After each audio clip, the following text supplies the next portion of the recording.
Депутат Зиядин Жамалдинов жана Тынчтык Шайназаров өткөн аптадан Ноокат районунун Бел, Кулатов айыл өкмөтүнүн жашоочулары менен жолугуп, кабыл алынган мыйзам долбоорлору боюнча элге отчет беришти. Элеттин эли болсо турмушунда туушугуп жаткан көйгөйлөрүн депутаттарга ургузду.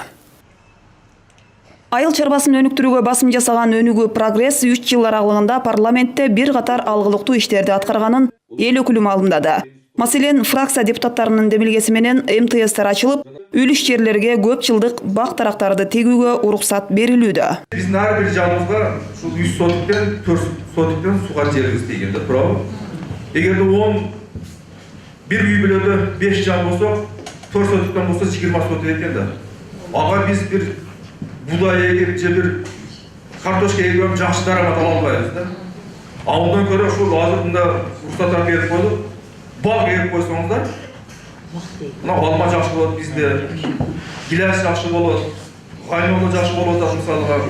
Ушуларды эгип койсоңуздар, мына бүгүнкү сиздерди эч үлүш жериңе месел баг отургузуп алып дегенге эч ким анда кылбайт. Мектеп, балабакча, жол жана таза суу айылдыктардын чечилбес көйгөйүнө айланган. Бел айыл өкмөтүнүн жашоочулары негизги муктаждыгы болгон таза суу маселесин биринчи кезекте чечип берүүнү талап кылды. Бизге ушу таза суу боюнча кандай жардам көрсөтөт? Биз сиздерден тыйын турбай, бизге төлөп ошол жол жобосун жүргүзүп кетиңиздер. Депутаттардын эл менен жолугушуусу Кулатов айыл өкмөтүндө уланып, анда жаңы курулуп бүткөн спорт комплексин ачуу аземине катышты.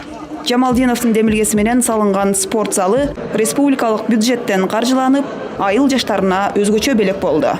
Ушул спорт залда Кудай буйруса ошол Кыргызстандын желегин көтөрө турган, желбирете турган, дүйнөгө таамтатылган биздин жакшынакай спортсмен балдар чыгына мен тилектешмин. Жергиликтүүлөр тарабынан ооз-эки кат жүзүндө көтөрүлгөн маселелер аткаруу бийлигинин тийиштүү тармактарына жеткирилерин депутат белгиледи.